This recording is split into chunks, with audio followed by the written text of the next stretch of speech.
One of the biggest dilemmas I have encountered as an artist when observing people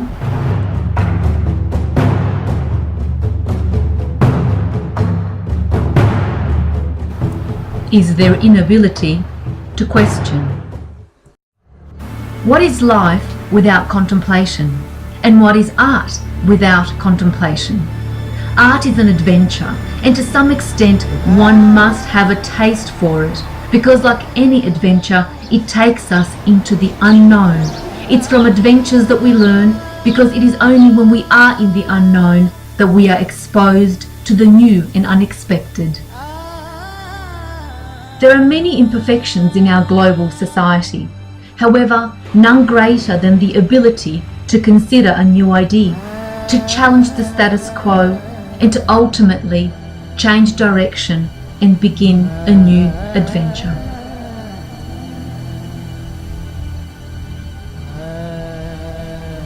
My name is Miriana Pisakis. I'm an artist from New South Wales Southern Highlands. Welcome to the series of looking at art and perception, the link between consciousness and art, an intimate discussion between Australian artists and their adventures. Have you ever wondered why artists paint? And why do they paint what they paint? What drives them? Why do they choose to express themselves in their own unique way? Before you contemplate these questions, let's consider a simple one. What is colour? If we consider the idea of colour, it's quite simple. A wavelength composition of light. All that we see, feel and touch is a wavelength of one thing or another, and it affects us in one way or another. Even though we all share and perceive the same wavelength of colour, for some it's a combination of peace, love, tranquility, and while for others a wavelength of fear, loss, hatred and anger. No matter where you are, no matter who you are, we all have access to the same force and the ability to tune into our inner light. It's all a matter of the right colour shade. It's a matter of deciding how you will let that colour impact you.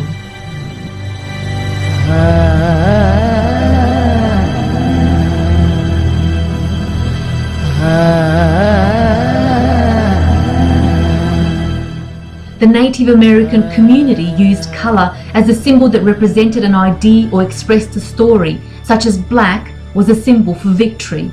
Each individual and home had their own association with colour. Ultimately, it was used to connect and become closer to that which is inherent within all of us. The colours of the Aboriginal culture, seen in artworks and textiles, black, red and gold, were black representing the Aboriginal people, red the earth, which most Aborigines use as part of their spiritual ceremonies in relation to the land, gold representing the sun, the giver of life and the protector.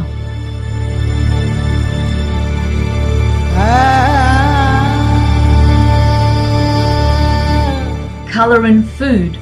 In most Asian cultures, it is a well-known fact that foods with specific colour have healing properties.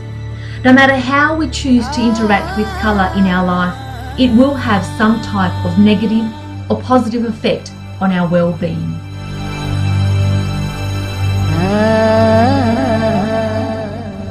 And so, why do artists paint? That's a lengthy discussion.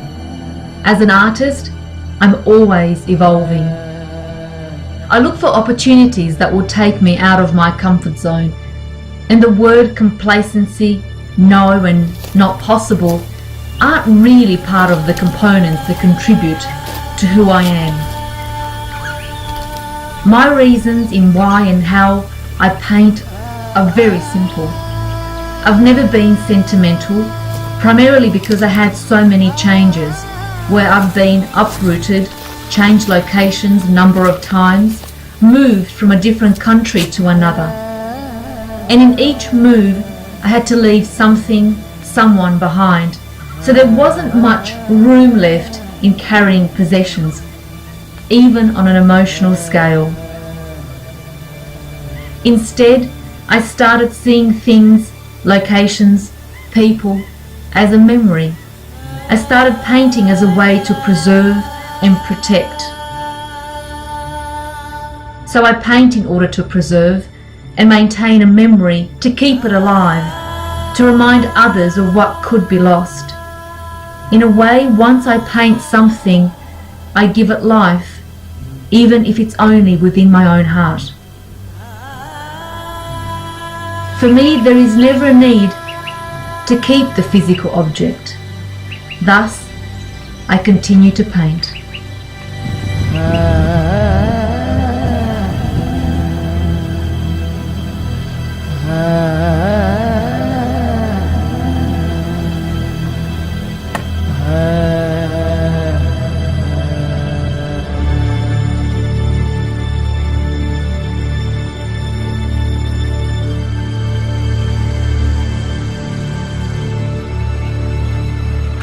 I can get lost simply sitting deep in a forest, staring at a fountain, a small rivulet. I daydream within the ruckus of parrots. But this isn't a mere effect in being absent-minded, rather an intention in establishing a connection between me and my point of observation. A large part of the willingness in embarking on an adventure isn't in changing locations or moving to another country. Learning must include looking within. And art is the direct evoker of our inner creator. Humanity might be able to perform astonishing feats and yet have no understanding of himself.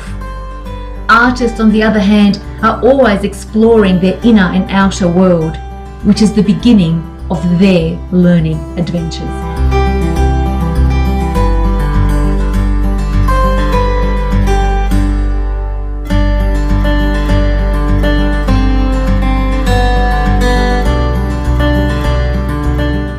A poet I met a couple of years ago, a wonderful World War II veteran who gave me a couple of his poems, best sums up the need of connecting with our outer environment.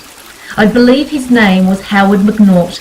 He used to go by the nickname of Zero amongst his army comrades. Howard, this is for you.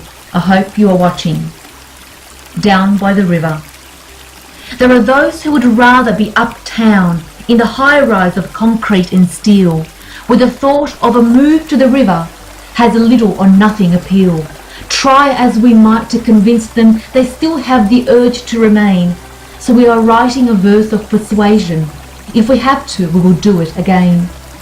Do you ever take time out to ponder on the real meaning of life? Are you torn by the rigours of living, the hassle, the humbug, the strife? At the crossroads of life, never falter. To adversity, stand toe to toe. If you don't take a chance where it's offered, you'll be concerned with nowhere to go. We know little of where we are heading. We might even forget where we've been. When you're void of all thoughts of winning, you'll be buoyant by the changes of scene. You will find there's a wealthy world waiting. At the bank by the river, you'll see your prosperity waits by the water. Come down to the river with me.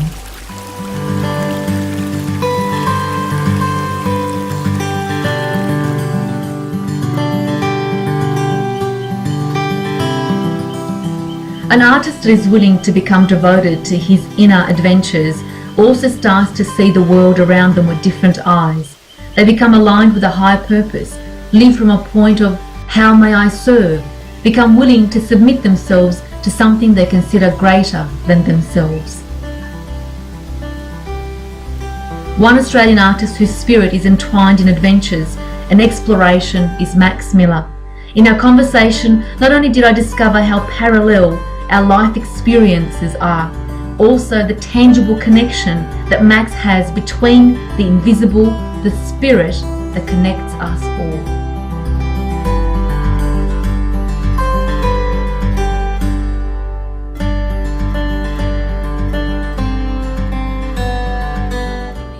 Welcome to Max Miller's studio.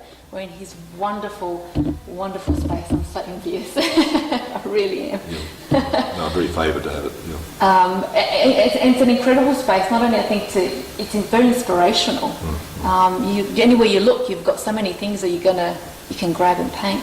One thing that I wanted to, and I don't know if you remember when we spoke on the phone, but when I spoke to Simon Chan, I said to him that your work feels like a 5-star deconstructed meal. I don't know if you've ever eaten at a 5-star meal restaurant, but it's almost like you're giving me the tidbits, and then I have to put together in my own imagination what is it that you're telling me, which I personally love. I think it's incredibly inspirational, and I found myself walking from painting to painting at Wombat Hollow, and I said, I wonder who lives here, I wonder what kind of a tree this is, I wonder what kind of an animal is part of this, flora and fauna, and I was absolutely bowled over. I mean, I loved it. No, the Australian bush and everything and unusual areas in Australia, they've always got something very special about them, which you get surprised by all the time. Yes, I agree. From your perspective, I wanted to probably understand, how do you describe your work? I don't know, because I don't like staying on one level all the time. I like to move from backwards and forwards, but I like the mysteries of the bush, and I was from the country originally, and I'm still a country person. I regard myself as one. And my son was filling the car last time we went out together camping. We went up to Murruwinji and Aboriginal area, area, or it is their area anyway. And Clifton Pugh used to love the desert, and various people, they had an appreciation for it. And Arthur Boyd loved this area. Do you find yourself always looking at these little... Not through their eyes. No. But I'd always admire the fact that Cliff loved to be out in the desert areas. Yep. And you get to know a little bit more about it with their influence sometimes. Yep. Yep. And some of these people who are very well known, they're actually very good people too. Sure. Yeah, they've got a lot to be said for them, How do you find that you then include what you see in your artwork? How do you deduce it, or where do you draw the line to say this goes in, this doesn't go in, and why does something end up in a painting? It's really up to me, yes. It's not up to the artist that I know. No. But how do you come up to that conclusion? Well, I've got to find a spot that suits me very well. Okay. Do you find that it's something that you're drawn from your heart and you think, this feels really good? Definitely. When I went with my son out, which it was wet and cold, and there's a lot of mud around, and you get trouble there for driving in the mud because you slush the roads up. But Tristram changed I don't know much about technology, but he changed my radio onto local radio. Yep. And I got Dubbo now, and I've got Molong, and I've got all these places. I have been to Dubbo. You've been to Dubbo. I was there for a few years. I was actually in the army there, strangely enough. It's an interesting place. Dubbo, New South Wales Mounted Rifles, when I was a Bren gunner. And I luckily had sense enough not to go to bloody Vietnam, what the Americans wanted everyone to bloody do. You couldn't trust them not to shoot everybody once they started. Anyway, the fact is, this radio, now when I drive into town, I'm still on the same what a radio belt or something, and I can hear what's going on at Orange or something like that. And all these were places where my first white settlers settled. Yep. And, so I can get the local news from out there. And does that then propel you forward to say, well, I wanted to see what's happening then and then? Yes, I feel like going back out there again, and even Okay. Dubbo actually surprised me this time when I pulled up for a coffee there and for breakfast, and it surprised me in a way that it seemed a lot more healthier financially than it used to. Yes. And that surprised me completely. Do you find that your work is then, there's almost this sense of social, I don't know, you've got this social responsibility to show people what's out there, and so that they understand what's out there through I what you paint? just look for the spirit. Yeah. The spirit, I must find that spirit that's there, and understanding a little bit more about it. Yes. Not so much about the human side of things. Yes. A few times I've taken kids out from here I took them out to Deadhorse Gully once out at Tibuburra and camped, and we camped also another time with the Rudolph Steiner kids. My son was with us, and my daughter. And then I went out to the Warrumbungles once and we camped there. And these places are incredibly beautiful places. And I would Very suspect special. also they've got, as you say, a spirit about them. Well, they have definitely got a very special spirit. And where I liked going over to the West Australian border, I met the elders from there on the way home there once, and I know that some areas had left their women's areas and I'm not allowed in there. Yes. And various things like that. But and my friend who goes with me sometimes, he was with me last time, and I thought the camels were coming through the camp, and it was him snoring at the He was in his swag, he was just in his swags. I would have thought it was the camel, but... So I had to get out, and I thought, well, I'll run over my mate if I'm not sure. I think he just had a bit too much to drink, I'm not sure.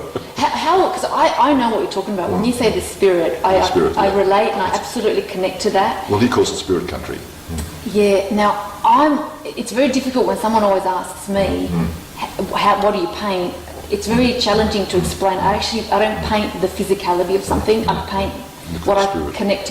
How can you describe that to the viewer watching? Like, how do you describe spirit?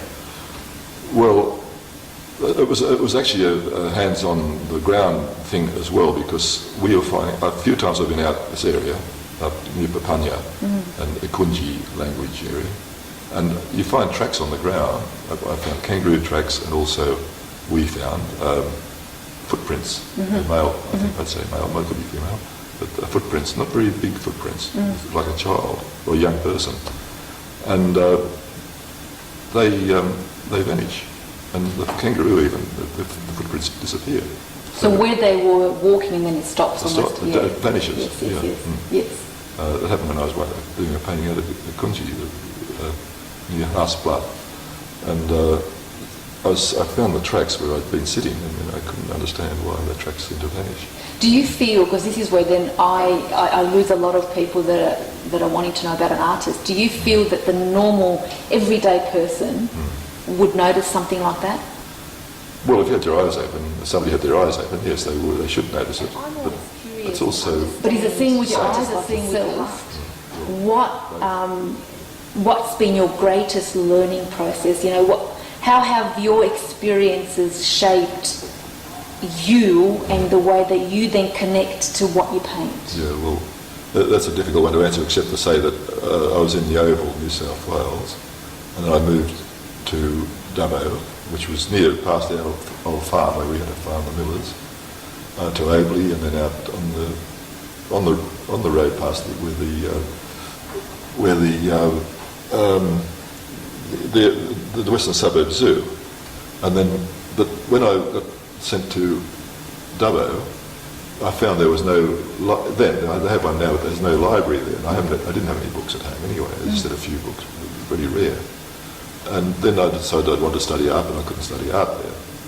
And even when I got to Sydney later, I went to Parramatta, which was a very nice town, and it's different altogether. Well, I don't want to rubbish Dubbo, I don't want to rubbish Parramatta. It's a beautiful place.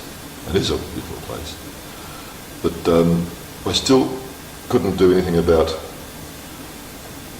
studying art. I had somebody who was teaching me art, but that's a bit different. But you wouldn't believe it. Somebody told me that I could get books from the library in Sydney, and I didn't need to have a library. And this lady was sending me books. Right. And she sent me, I remember she sent me some art books, and she was the one who was recommending what I look. Came out by steam train. Wow. And then when I finished reading it, I could send it back for half price or something. I forget what it was. Can't remember now. That's nice but service. They're very nice service, and I often go in the Queen Victoria building in Sydney. Yep. That was the library. Wow. And that's where they were sending the books from, and I can't find anyone to thank. Wow. So that was my first experience of knowledge, a little bit of knowledge. Right. Well, otherwise I was walking around on the way to school and I'd be looking at plants. Do you find yourself, as a result of that experience and not having any books in Dubbo, for example, that you appreciate more when you learn things? Yes, I do. Well, you can see I've got a bloody house full of books here. Yeah. No, I totally agree with you, because I equally, I'm an avid reader. I mean, I probably, if I could, I'd read a book a week. Yeah, that's... But I do have to set time aside for reading. Well, you've got subjects everywhere, haven't you? That's right. I also wanted to ask you, in terms of your art process, if you could share with us activities that you might do, whether it's on a daily basis, whether it's on a monthly basis, that aid your growth in terms of who you are as an artist. You know, I don't know, do you stand on one leg and sing a song, for example? I don't know. You know, what type of activity would you partake in to say... I keep looking, I think, is all I can say about that. Wow. Just keep observing and exploring. So I like that. So basically keep an open mind, open heart, and allow things to find you without... I love that. Well, the fact that I could walk around Yeovil in my hometown and Saltbush and things, you start looking at the construction of the flower or something like that, or the leaf or something like that. And before, probably people just tripped over them, or didn't really trip over them, they were farmers. And they would walk. Like that painting, the big painting behind me, that of, it's raining. The big painting behind me, I call that Rajaree campfires and footsteps. Right. Because I see the country for the Rajaree people, which were the tribal group from down near towards Murrumbidgee, going all the way up north of Dubbo and going west Cara and further out, Bathurst right through. And the first people that came, the Rileys, which was my family name, they were convicts, and he and his brother were sent out. Certainly he was. Jack Riley was sent out to Wellington, settle Wellington. He was a convict, an Irish convict. Yeah. And they're still there, the Rileys. We had a big reunion recently at Wellington, New South Wales. That's lovely. And all the rallies which we hadn't really met very much, and there was no brawling actually. Even better. It was better. They all came together, and most of the Aboriginal people out there are Rajaree people. Wow. So really, my bloodline is Rajaree, and it's also Riley and Miller from the southern England to Sussex.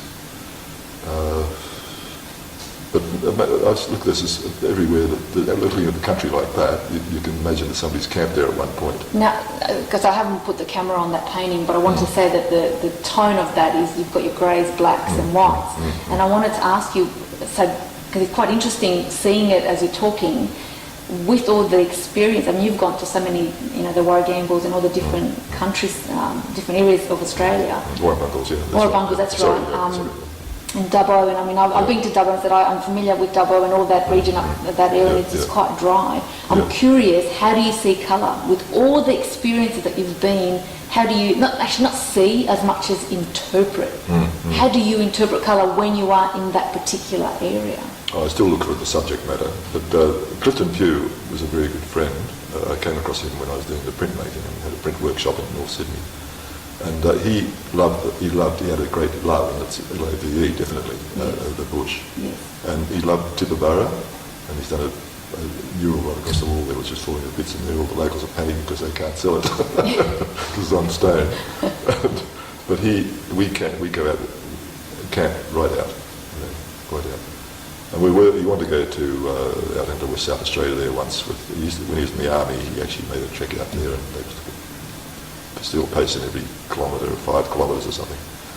And he said, well, we should go out to, I think it's called Lake Julius. Lake Julius. You're not supposed to be there because it's very fossil. There's a lot of fossils out there. Right.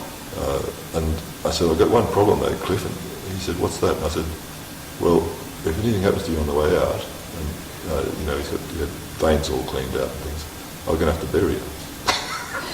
And he looked at me in shock and he said, okay, all right. That's nice. Well, what else can you do? Very good friend. Yeah, well, most of those what they call lonely graves out in the bush, white people in particular, that's what happened when somebody died. You had to bury them. How do you? So how does that experience? I was just warning him. That's all.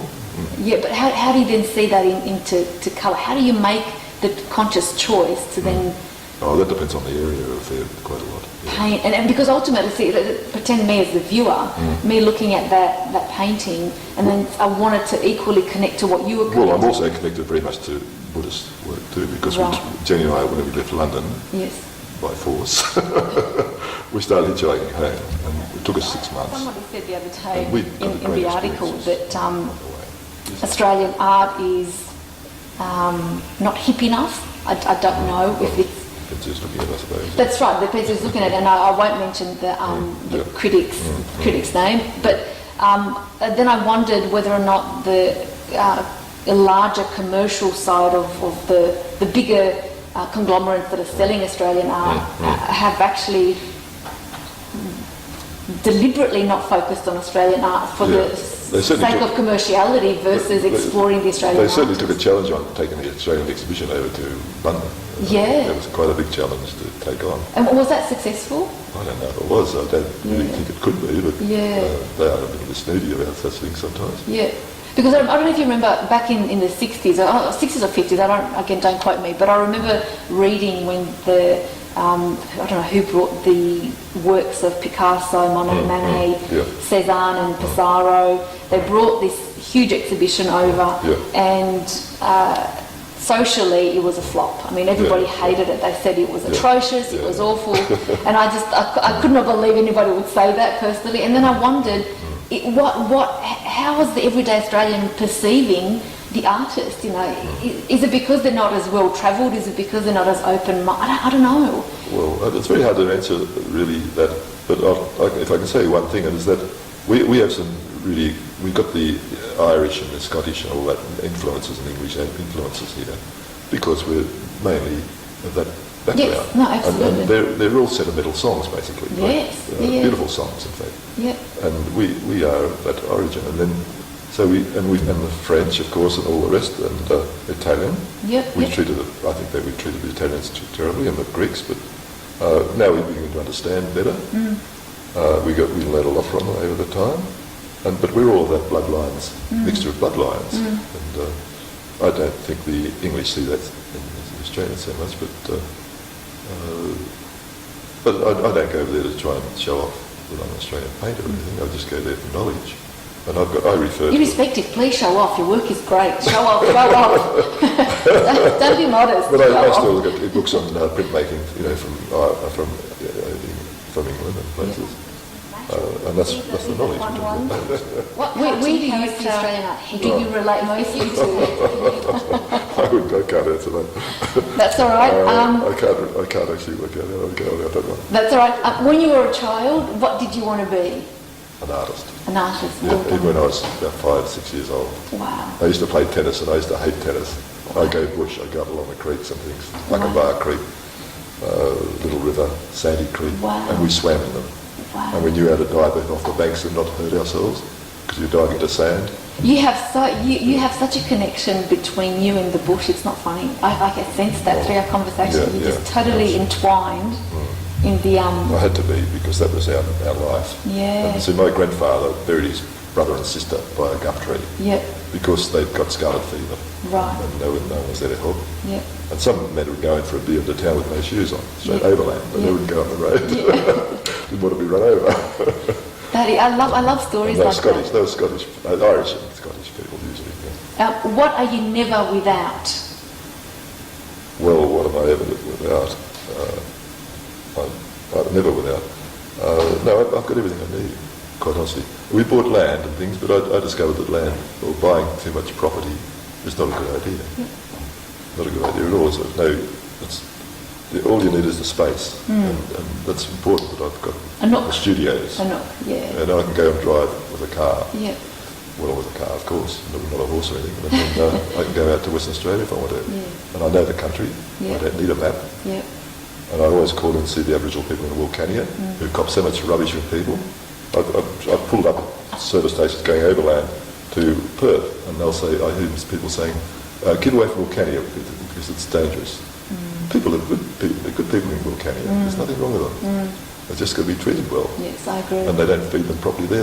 All the stores are closed down. Wow. So I always take apples and oranges for them, make sure they've got something to eat, and suddenly there's no problem. Yes. I called him that. Which is what I said before. I think at the heart of it all, people have a good heart. You just have to treat them well. Yeah, that's right. Yeah, they're very good people. Yeah. What makes you smile?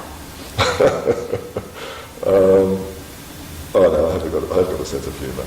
You do.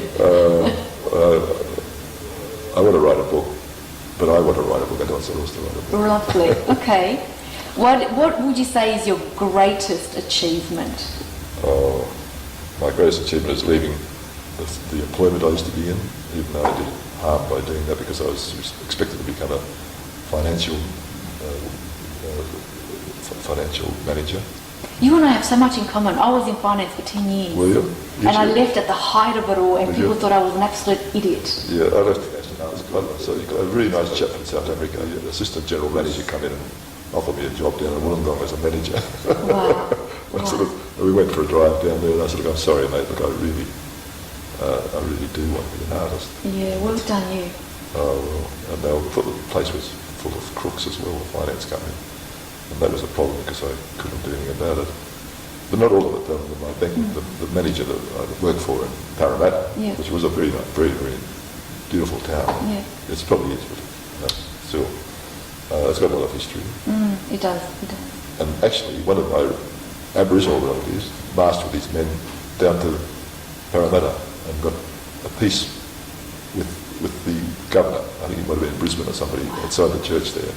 And they went down just armed with spears, and they've been fighting people in Bathurst and destroying the farms. Wow. And he became very famous. But he let him loose. I thought he would have got the soldiers to shoot him, but they didn't. They let him go. And they made a peace with each other. And they reckon Australians haven't made peace with Aborigines. But they certainly must have made some sort of peace there. And then... And but the politicians haven't made peace. Yes. Yeah. But I think people have. Well, not always. But, yeah, probably right. We've got a lot of Aboriginal people living here. See, people don't always know, but they've probably got Aboriginal blood or Convict blood anyway. It's quite common to have that. In Australia, we have a great history. I agree. Last but certainly not least, what would you like your final meal to be? If I was going, I don't think I'd want a final meal.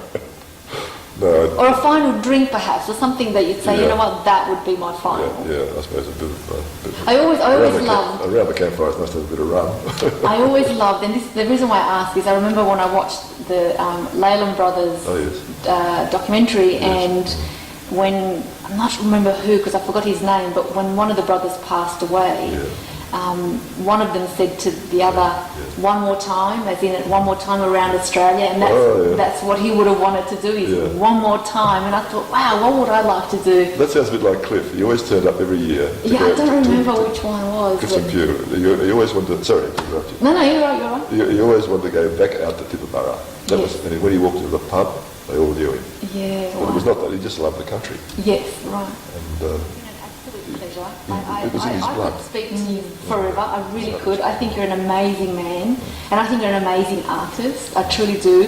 And in speaking with you today, it's almost confirmed what I felt in your work, Stand at Wombat Hello, because this is why I wanted everybody to see that what you see in a gallery wall is so. It's almost like not even 2% of what the work that goes in it, and the person that produces it, the people that make it, the travelling time, the experiences, the meeting people, the almost extracting that spirit and then putting it on a one-dimensional piece of paper or canvas is extraordinary.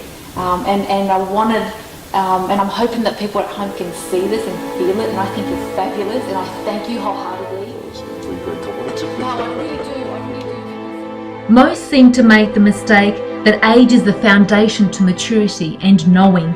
Rather, it isn't about how much experience you have had and what age you are. It's what you do with it that makes the difference. Thus, art doesn't discriminate or place you within an age box. It only asks you to seek to understand, to explore, to create adventures and to grow. Max's adventures and life experiences are certainly testament to how and why he creates and paints. And his loving view of the world certainly embodied within his artwork. Max has learned how to connect to that which he sees, and while learning how to paint technically is a necessary foundation, Max feels that which he paints. He interprets his subjects with the same spirit they originally embodied. It's almost like Max has taken over their life in spirit and given them a new birth existing on a canvas for all to see.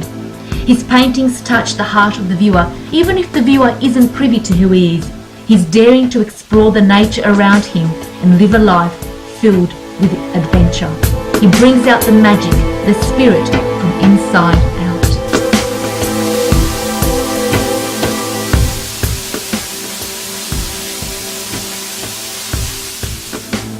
As an artist, I move through emotions that most seem to avoid.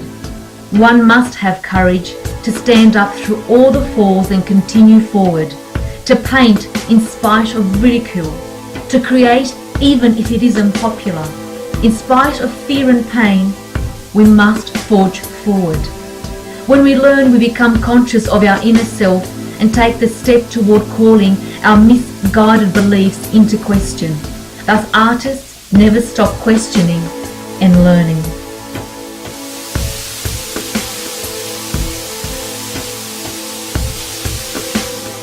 Years ago, life had guided me to meet a wonderful man. I have a plethora of these wonderful synchronous moments. This, however, was incredible synchronicity. How I came to meet him is another story altogether. Nonetheless, I purchased his book and he signed it, Live Your Dream. I didn't truly know it then. In reflection, I was receiving words of wisdom. For a long time, those words plagued me. I thought about them and finally understood.